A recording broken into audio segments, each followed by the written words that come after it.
বৌদি তুমি এটা কি খাচ্ছ? আমের আচার।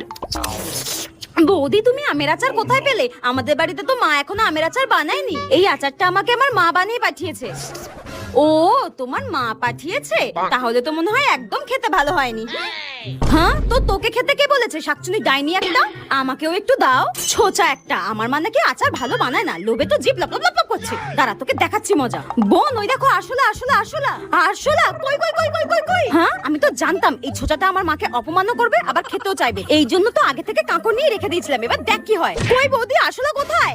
আরশোলা নেই? তাহলে হয়তো আমার চোখের ভুল ছিল। এই নাও তুমি আচার খাও। আমের আচার দেখে তো জিভে জল চলে আসছে। আমের পিস।